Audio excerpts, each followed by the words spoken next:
Êtes-vous sur Facebook? Avez-vous pensé aux informations privées que vous mettez en péril?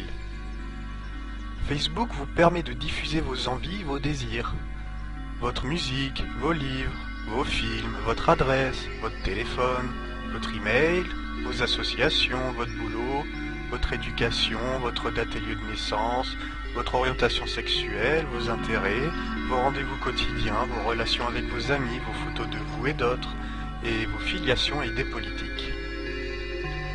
Sa politique de confidentialité va si loin qu'il collecte l'information à votre sujet depuis d'autres sources comme les journaux ou le service de messagerie instantanée.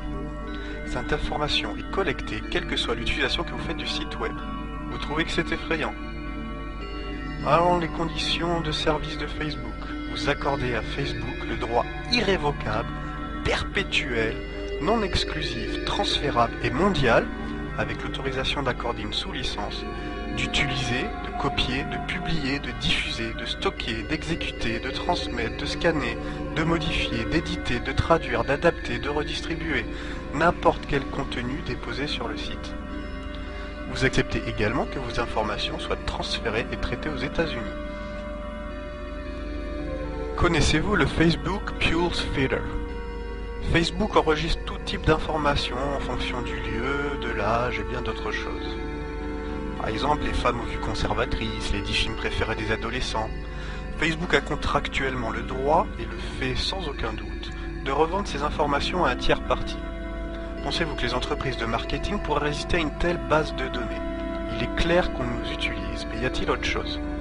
Peter Thiel, fondateur et PDG du PayPal, a été un des premiers investisseurs au lancement de Facebook à hauteur d'une contribution personnelle de 500 000 $. C'est un capitaliste libéraliste, président du LLC, un Global Macro Hedge Fund de plus de 3 milliards de dollars.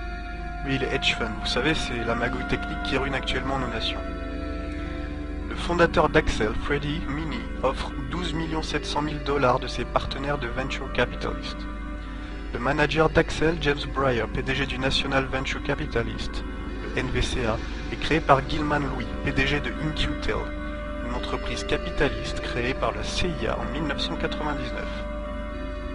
James Breyer est également à la direction de BBN Technology, connu pour le développement d'ARPANET qui deviendra Internet.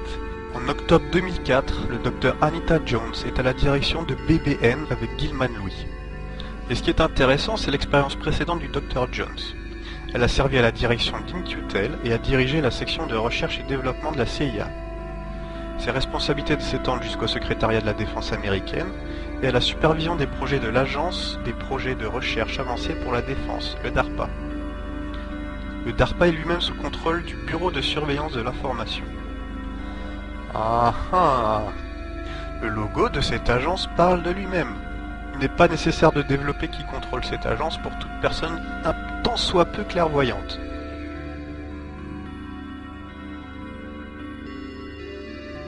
Il faut savoir que cette entreprise enregistre tout, activité internet, achat par carte de crédit, achat de billets d'avion, location de voiture, dossiers scolaires et universitaires, permis de conduire, factures, impôts, taxes et toute autre info disponible.